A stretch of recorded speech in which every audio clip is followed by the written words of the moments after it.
The head of the army, who was feeling pretty miffled by the whole business, said, "That's all very well, your Majesty, but what are we going to do with the blighters once we've got them back?" "Don't you worry about that," the Queen told him. "We'll be ready for them. Hurry up now. Off you go." "If it pleases your Majesty," Sophie said, "I should like to ride with the BFG to keep him company." "Where will you sit?" asked the Queen. "In his ear," Sophie said. "Show them, BFG." The BFG got down from his high chair. He picked Sophie up in his fingers. He swiveled his huge right ear until it was parallel with the ground. Then he placed Sophie gently inside it. The heads of the army and the Air Force stood there goggling. The Queen smiled. "You really are rather a wonderful giant," she said. "Magister," the BFG said, "I is wishing to ask a very special thing from you." "What is it?" the Queen said. "Could I please bring back here in the belly poppers all my collection of dreams? They is taking me years and years to collect, and I is not wanting to lose them." "Why, of course," the Queen said. "I wish you a safe journey." The BFG has made thousands of journeys to and from the giant country over the years, but he had never in his life made one quite like this, with 9 huge helicopters roaring along just over his head. He had never before traveled in broad daylight either. He hadn't dared to, but this was different. Now he was doing it for the Queen of England herself, and he was frightened of nobody. As he galloped across the British Isles, with the helicopters thundering above him, people stood and gaped and wondered what on earth was going on. They had never seen the likes of it before, and they never would again. Every now and then the pilots of the helicopters would catch a glimpse of the small girl wearing glasses, crouching in the giant's right ear and waving to them. They always waved back. The pilots marveled at the giant's speed and the way he leapt across wide rivers and over huge houses, but they hadn't seen anything yet. "Be careful to hang on tight," the BFG said. "We is going fast as Fizzlecrump." The BFG changed into his famous top gear, and all at once he began to fly forward as though they were springs in his legs and rockets in his toes. He went skimming over the earth like some magical hop, skip, and jumper, with his feet hardly ever touching the ground. As usual, Sophie had to crouch low in the crevice of his ear to save herself from being swept clean away. The 9 pilots in their helicopter suddenly realized they were being left behind. The giant was streaking ahead. They opened their throttles to full speed, and even then they were only just able to keep up. In the leading machine, the head of the Air Force was sitting beside the pilot. He had a world atlas on his knees, and he kept staring first at the atlas, then at the ground below, trying to figure out where they were going. Frantically, he turned the page of the atlas. "Where the devil are we going?" he cried. "I haven't the foggiest idea," the pilot answered. "The Queen's order were to follow the giant, and that's exactly what I'm doing." The pilot was a young Air Force officer with a bushy moustache. He was very proud of his moustache. He was also quite fearless, and he loved adventure. He thought this was a super adventure. "It's fun going to new places," he said. "New places?" shouted the head of the Air Force. "What the blazes do you mean, new places? This place we're flying over now isn't in the atlas." "Is it?" the pilot said, grinning. "You're darn right it isn't in the atlas," cried the head of the Air Force. "We've flown clear off the last page. I accept that old giant knows where he's going," the young pilot said. "He's leading us to disaster," cried the head of the Air Force. He was shaking with fear. In the seat behind him sat the head of the army, who was even more terrified. "You don't mean to tell me We've gone right out of the Atlas," he cried, leaning forward to look.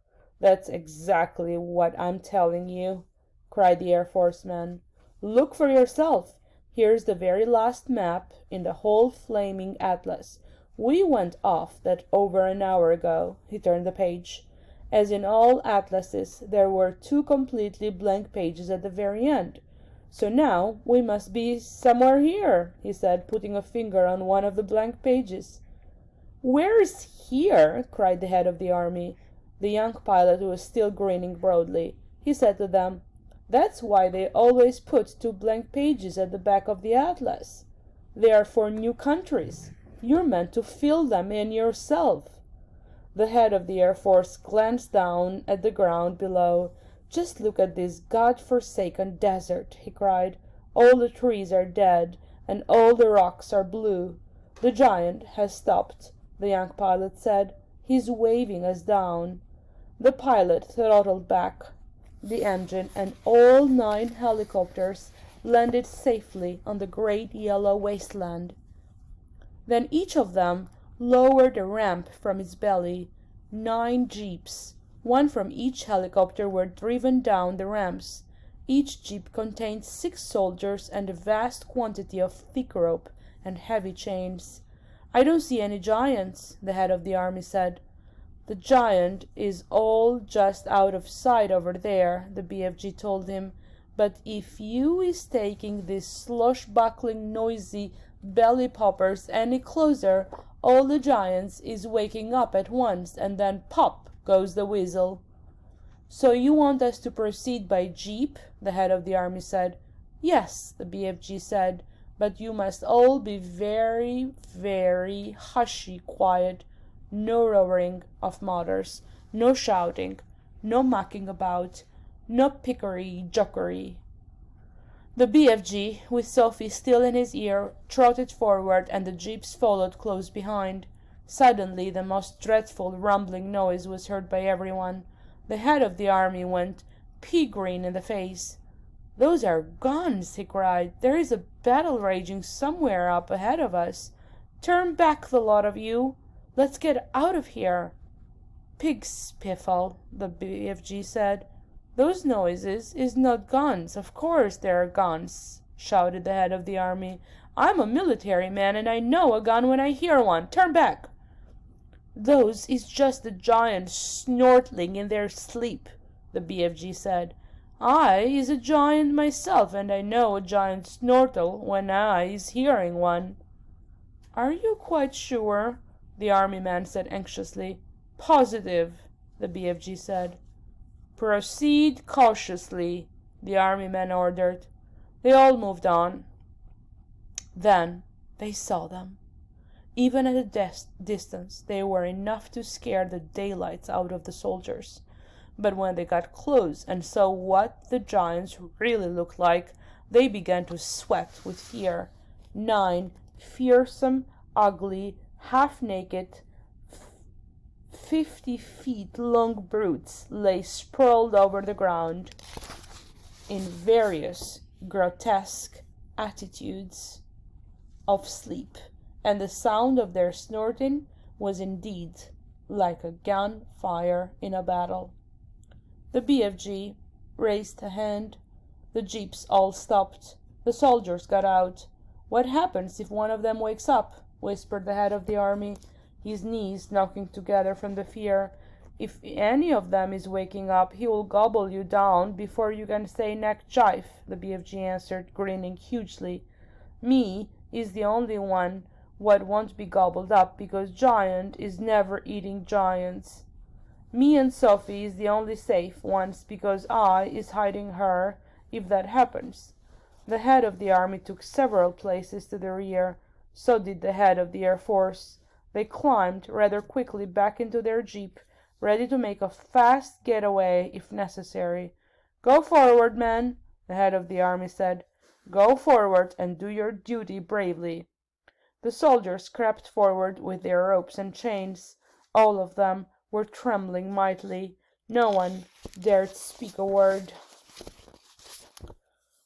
The BFG, with Sophie, now sitting on the palm of his hand, stood near by watching the operation.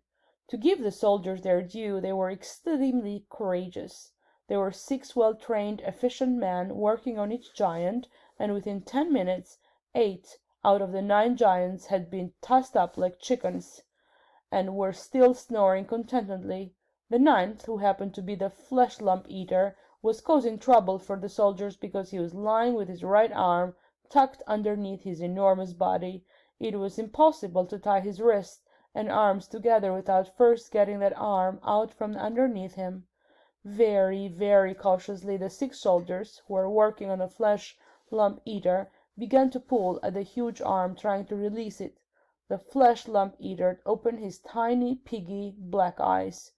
"Which of you foul pesters is wiggling my arm?" he bellowed. "Is that you, you rotsome man-hugger?" Suddenly he saw the soldiers. In a flash he was sitting up. He looked around him. He saw more soldiers. With a roar he leapt to his feet.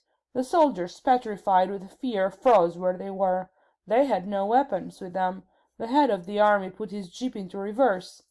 "Human beings!" the flesh lumper yelled. "What is all you flesh-bunking, rotsome, half-baked beings doing in our country?" He made a grab at a soldier and swept him up in his hand. "I's having early supper today," he shouted, holding the poor squirming soldier at arm's length and roaring with laughter.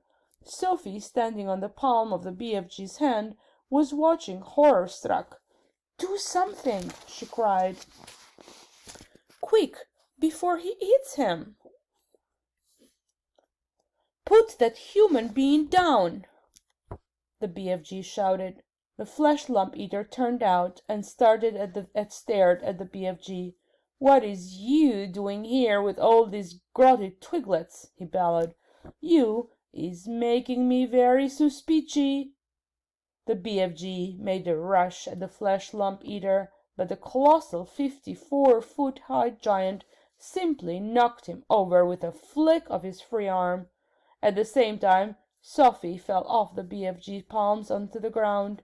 Her mind was racing. She must do something. She must. She must. She remembered the sapphire brooch the queen had pinned on her chest. Quickly she undid it. "I's guzzling you nice and slow," the flesh lump eater was saying to the soldier in his hand. "Then I's guzzling 10 or 20 more of your midget little maggot down there.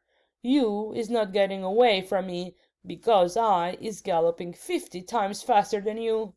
Sophie ran up behind the flesh lump eater. She was holding the brooch between her fingers. When she was right up close to the great naked hairy legs, she rammed the 3-inch long pin on the brooch as hard as she could into the flesh lumper eater's right ankle. It went deep into the flesh and stayed there.